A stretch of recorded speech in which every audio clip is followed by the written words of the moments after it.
Hello everyone. આમ તો હોમવર્કમાં 10 સુધી દાખલા આપ્યા હતા 5.1ના, પરંતુ 7માંથી તમને આગળ લઈ જાઉં છું. 1/3 + i 7/3 + 4 + i 1/3 -4/3 પ્લસ i. હવે મિત્રો, અહીંયા દરેકની અંદર સરવાળા બાદબાકીની ચિહ્ન દેખાય જ છે, એટલે છૂટા પાડી દો કૌંસ. અહીંયા જ્યારે આપણી પાસે માઇનસ છે એ માઇનસ અંદર ગુણ્યા એટલે પ્લસ, ને માઇનસ પ્લસ માઇનસ થશે. હવે આઈવાળા પદો આપણે અલગ કરીએ છીએ અને આઈ વગરના પદો અલગ કરીએ. 1/3, 4 ને 4/3.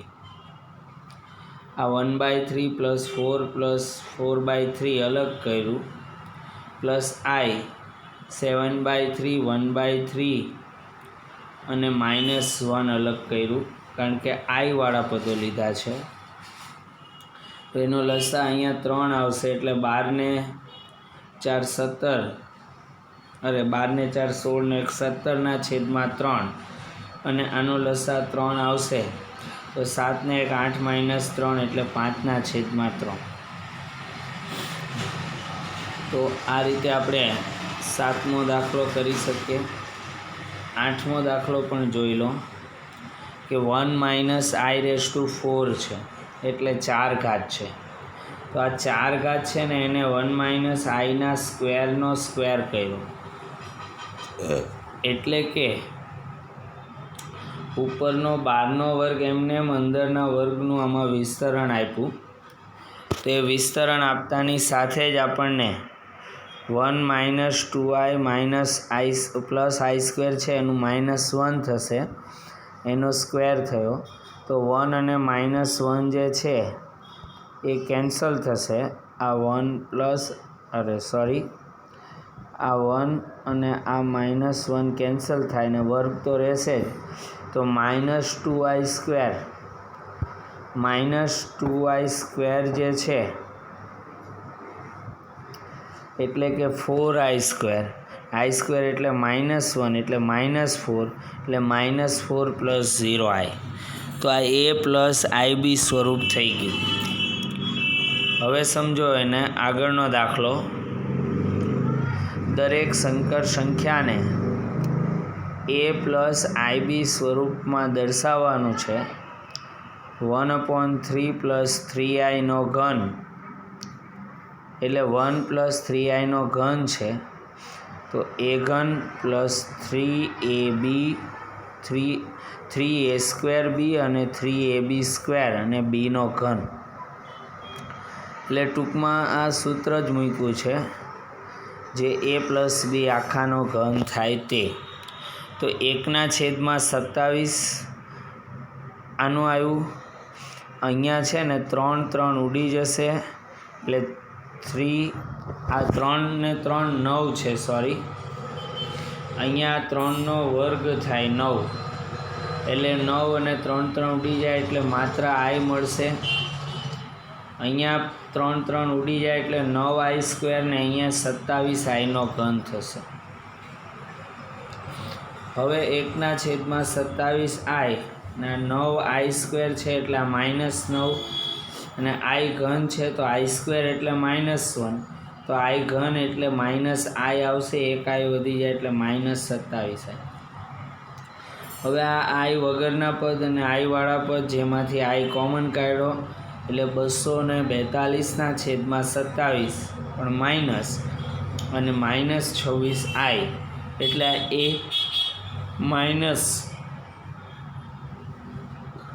+ bi સ્વરૂપ આપણને મળી ગયું. 10મો દાખલો પણ ઘનની રીતે જ છે કે -2 - 1/3i આખાનો ક્યુબ.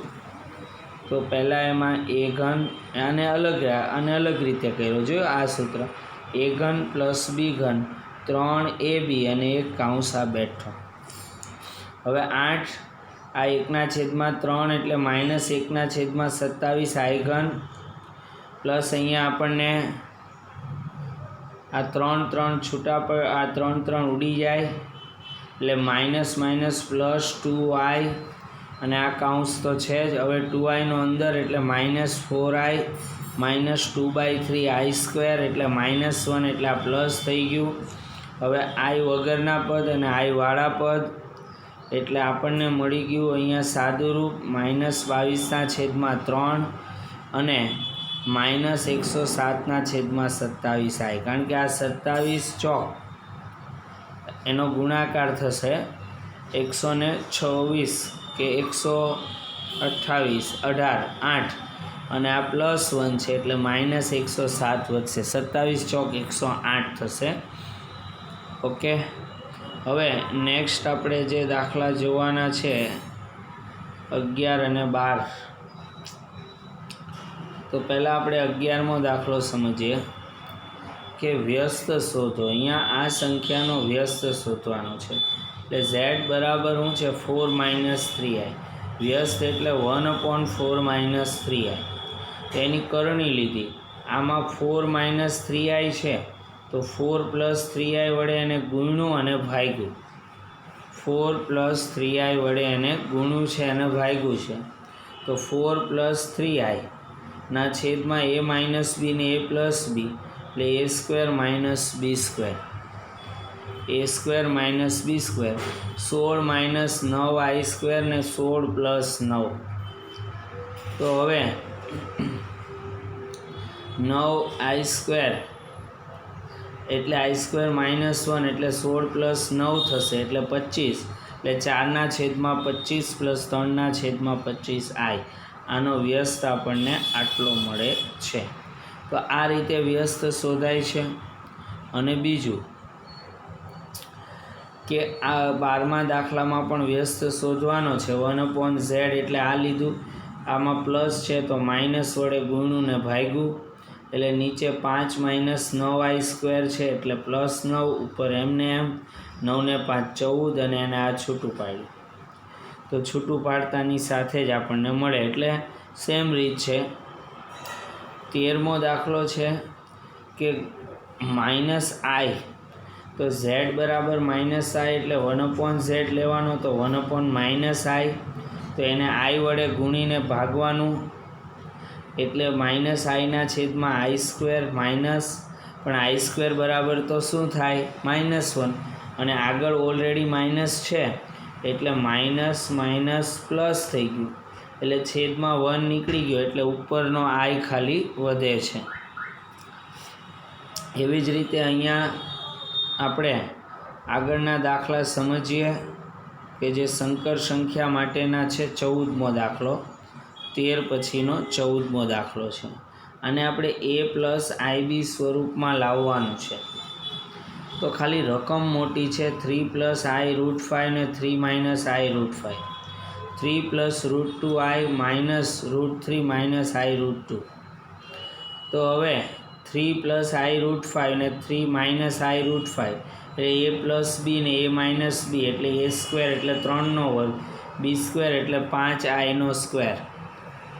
તો હવે નીચે શું થયું √3 + 2√i અને -√3 - +√i.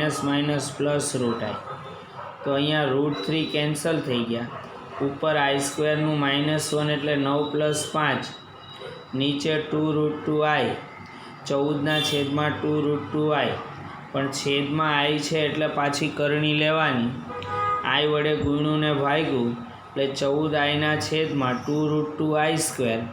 તો i² એટલે તો -1 થઈ જાય અને 2×14 છેદ ઉડે એટલે આપણને શું મળ્યું 7/√2i માઇનસમાં પણ અહીંયા i વાળું પદ મળ્યું એટલે કે કાલ્પનિક ભાગ છે, વાસ્તવિક ભાગ નથી એટલે 0 - 7√2 અને i મળે છે.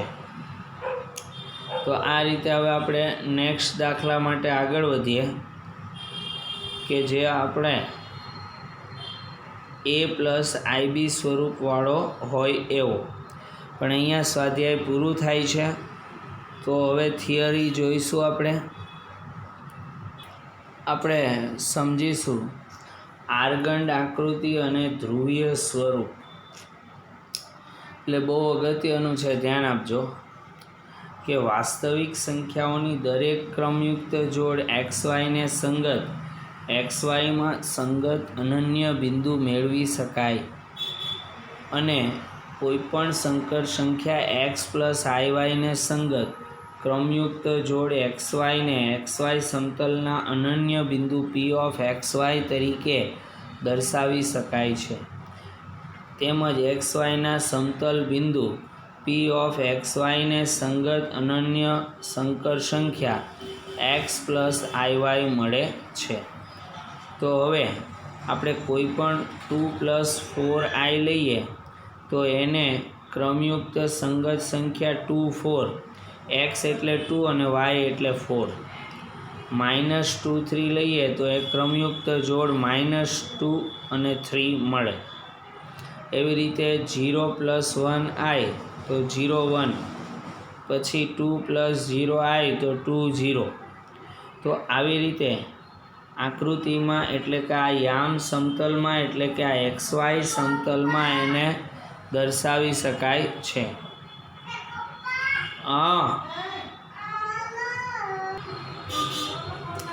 જે યામ સમતલના પ્રત્યેક બિંદુમાં અનન્ય સંકર સંખ્યા સાથે સંગત કરી શકાય તેને સંકર સમતલ અથવા તો આર્ગંડ સમતલ કહેવાય છે.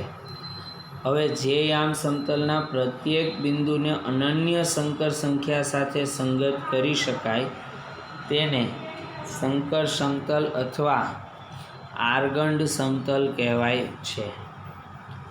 હવે અહીંયા જેમ કે કોઈક બિંદુ P ઓફ XY દર્શાવ્યું છે તો આ જે એનો યામ દર્શાવ્યો છે એનું આ વર્ગમૂળ મળે આપણને x² + y². એને આપણે આર્ગંડ સમતલની અંદર x પ્લસ IYનો માનાંક એટલે √x² + y² એ ઉગમ બિંદુથી PXY વચ્ચેનું અંતર છે જે આપણને ઉપર અહીંયા મળે છે. જો આ જે છે તેમાં આ અંતર દર્શાવે છે, આ ઉગમ બિંદુથી P સુધીનું અંતર, એટલે એનું માનાંક જે છે ને એ અંતર દર્શાવે છે. હવે હું તમને કહું કે x અક્ષ પરના બિંદુઓને સંગત a પ્લસ I0 સ્વરૂપ હોય અને y અક્ષ પરના બિંદુઓને સંગત સંખ્યા એ 0 પ્લસ IB સ્વરૂપમાં હોય એટલે આર્ગંડ સમતલમાં x અક્ષને y અક્ષને અનુક્રમે વાસ્તવિક અક્ષ અને કાલ્પનિક અક્ષ કહેવામાં આવે છે. એને વાસ્તવિક અક્ષ અને કાલ્પનિક અક્ષ કહેવાય છે. હવે સમજો અહીંયા તો આ જે વાસ્તવિક અક્ષ x અક્ષ કહેવાય અને કાલ્પનિક અક્ષ y અક્ષ કહેવાય.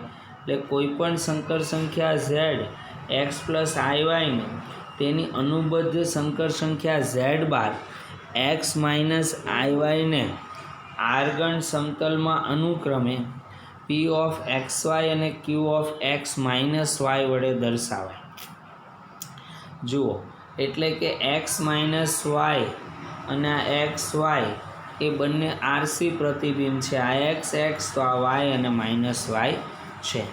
તો અહીંયા સુધી આપણે રાખીએ છીએ અને નેક્સ્ટ પીરિયડથી આગળ વધીશું. સ્વાધ્યાય પૂરું કરવાનું છે અને અહીંયા સુધીની થિયરી લખવાની છે.